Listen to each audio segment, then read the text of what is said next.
Hi everybody, Jackson here, welcome back to the Daily Endeavours for the 17th of March. We've got a 15 steel set. As always, there'll be timestamps in the description if you want to fast forward to get to one of these endeavours specifically. So no extra bonuses today, unlike yesterday. Enchanting, we've got running Undead Foes, we've got Patrolling Horror in the Imperial District, our alts, and we've got Archival Fortunes.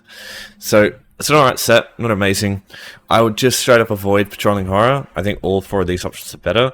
It can be fast, and it's definitely exciting, but I think this is one of the worst endeavors in the game personally. It's definitely one of the most unreliable. So think about fighting a world boss, right? And while you're doing that, other players can just come in and attack you. That's basically what fighting Patrolling Horrors is.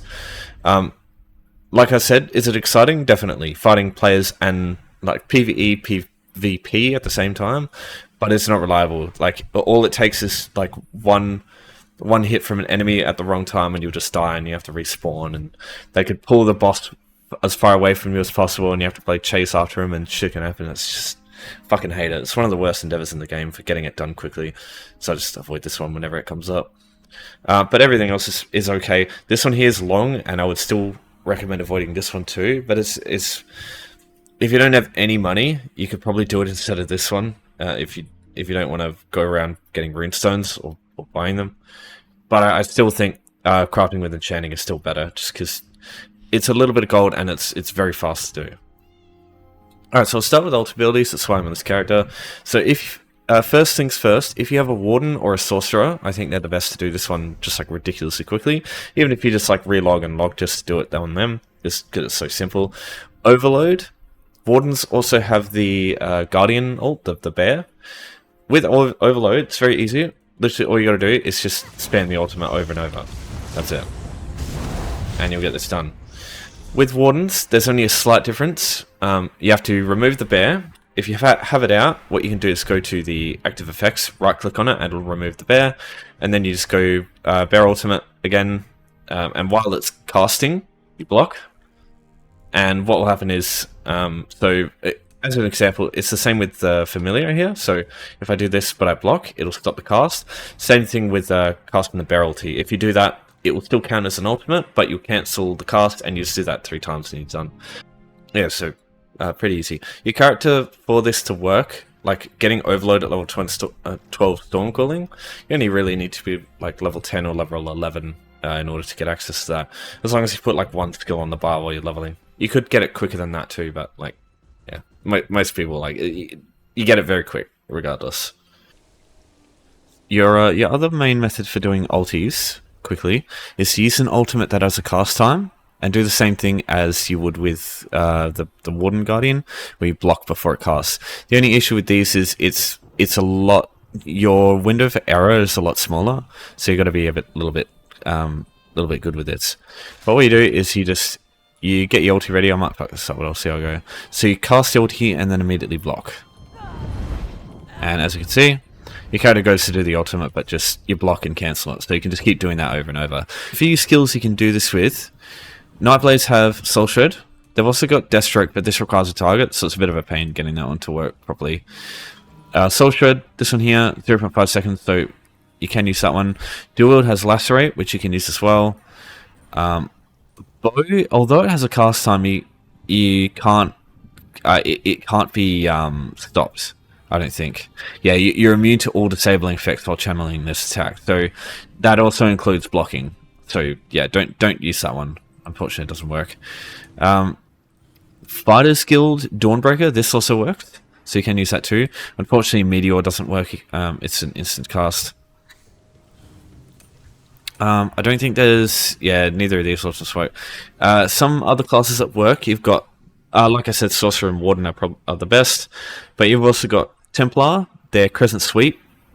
Crescent Sweep, is it? The Adric Sphere ultimate, that also has a cast time, so you can stop that.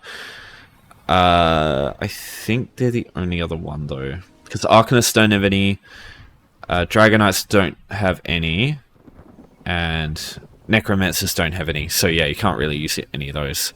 Alright, so, rotting Undead Foes. There's a few places here I can suggest to you. There's a couple of overland areas that might be pretty good. So, Badman's Hollows, the public dungeon in Columbra, This one here has a bunch of zombies in it that you can kill. They count for the endeavor, but there's not many, and this place is usually quite frequented by a lot of players. Alika Desert is another good one. The Sentinel Docks, before you complete the quest, you can see that's Thwart of the Undead Invasion. Before you do that, there'll be lots of zombies there. Now what happens is, when you get there, there'll just be zombies all over the place. Like I said, if you do the quest, they will clear out, so don't do the quest on one character, maybe, if you want to do this one quickly. But it's no big deal, because there's lots of places. You've also got Tava's Blessing here as well. There's zombies all over this side of it. I think they might go away. I don't know for sure. I don't think they go away if you complete the quest there. I think they stay. I'm not too sure about that. In Deshan, you've also got Muthnar here. This is full of zombies as well. There's Nyx Hounds and zombies. You just look around, you'll find some zombies there. It's only 5, so even places like that you can get a lot. Eastmarch, the public dungeon here, Hall of the Dead. There's Draugr in here, quite like a fair few. They're not. You have to get through the public dungeon a fair bit in order to find them, and it's a bit painful getting there. But there are quite a few Draugr in here.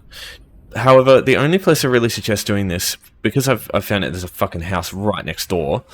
Crypto Hearts 1.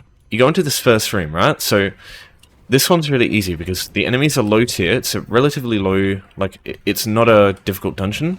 There's a few ranged enemies, but it's mostly melee zombies. Just group everything up in one spot. As you can see here, the enemies here. Just kill everyone, and that's it. Yeah, there's lots of zombies in here. I think there's like 10. There's also more over here if that's not enough. So yeah, easy place to get to the Rotting Undead Foes one done. So getting access to Crypt of Hearts is actually... It used to be a little bit annoying. You'd have to take the boatswain over here. But what you can do instead is... It's right here. There's actually a house like right next door. So what we want to do is go Home Tours, Browse Homes, go down all the way to the bottom. Oh, God damn it. To Wraithhome here. This one is literally right, like, if I go outside, let me show you. Okay, so here's Wraithhome, right? I'll show you how quick you can get to Crypt of Hearts from here. So, what you do is you travel to someone's house with Wraithhome, doesn't matter which one, just any of them, just go out the front door, and Crypt of Hearts is there. Like, it's not difficult to get to, so... you know, you can just go down there if you want, just travel that way, and yeah, it takes about like 60 seconds to get to Crypt of Hearts, no joke. And once you've unlocked Crypt of Hearts 1, you can travel to it from any way shrine. It's easy to get to from that point. And the reason I like this over other stuff is dungeons are instants, right? People know me, I talk about, like, have you heard of the My Lord and Savior instance places, right? There's a reason I talk about that. So, instance areas, no matter what's going on outside, if you're not in a group, nobody else can actually come in and, like, affect anything in that instance of like Crypt of Hearts. So you can just go in whenever you're ready. None of the stuff will be killed. It'll all be ready to go. See, no matter what's going on outside, you just get in there, get it done super quick, and just leave. And then don't have to worry about it from that point. Don't have to worry about shit respawning, you know, any of that shit there. Like, just easy. Simple. No thoughts, you know. Get to Archival Fortunes in the Infinite Archive.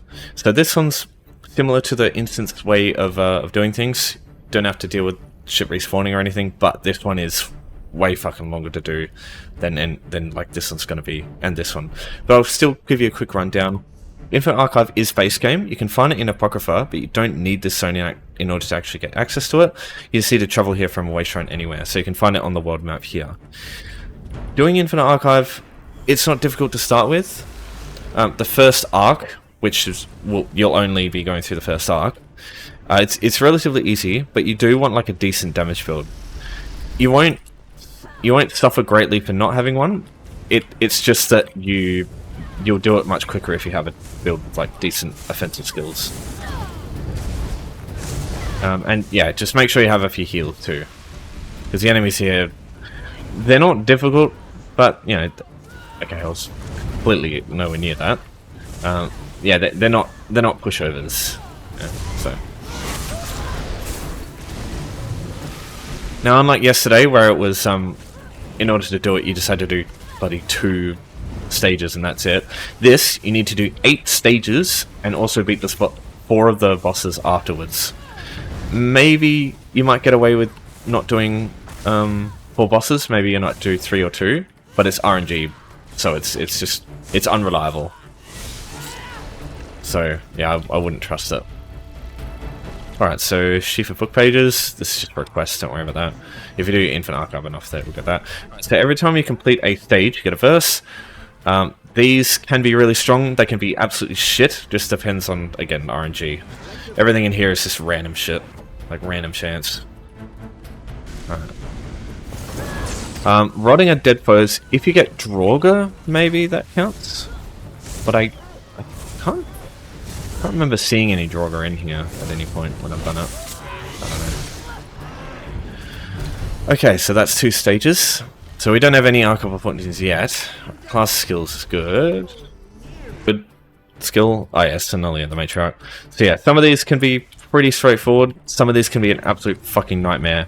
Like, sometimes one of the dragons is a fucking shit show. Also depends what special abilities you get to, or what what verses you can sometimes get. Ow.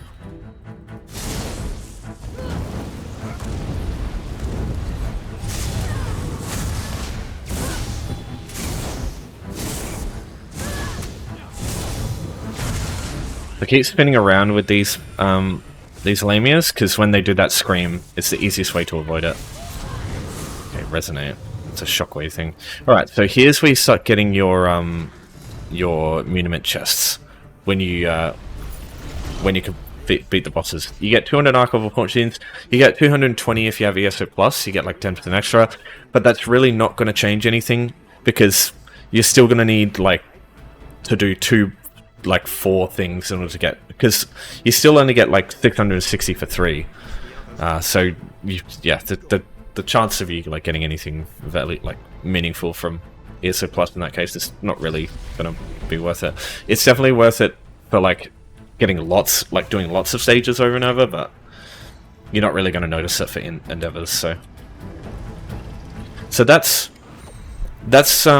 one round, right? So we're only like a quarter of the way there. So you have to do that 4 times. You can get lucky. There's like those like coffee break like unknown areas that you can go through to do as well. If you complete those, you get 200 fortunes as well, or 220 for ESO plus. However, if you do Infinite Archive a lot on like a character that you're familiar with, that you come in here with, those minigames will be fucking hard, and you can fail them, and if you fail them, you don't get any fortunes. And you're basically wasting even more time for getting the 200 that you need to get. So in that case, could be good, could be really shit. Just depends. Now, in some bosses, you can also get there's like the pilferer dude, like the little scamp that runs around. That's also random. So that gives you 200 as well, which can also speed up how quickly you can do this. But again, that's also completely random. So in order to get back out, if you want to stop this, like if you got your amount and you don't want to keep going, you have to go to the next stage, and there'll be one of these doors here. So when you complete a stage, you won't be able to do this. It's afterwards. So just as long as you don't enter this black circle, the enemies won't spawn. So you can just head into this. That's how you get out. Now there's one more thing I'll go through, which can make this quite fast, but it requires preparation. So if you haven't done this yet, you just won't be able to do this. If you complete the quest for Infinite Archive, you get a satchel from this guy here, Master Malcast. In order to complete the quest, you have to beat the boss of Infinite Archive, which is Thoet.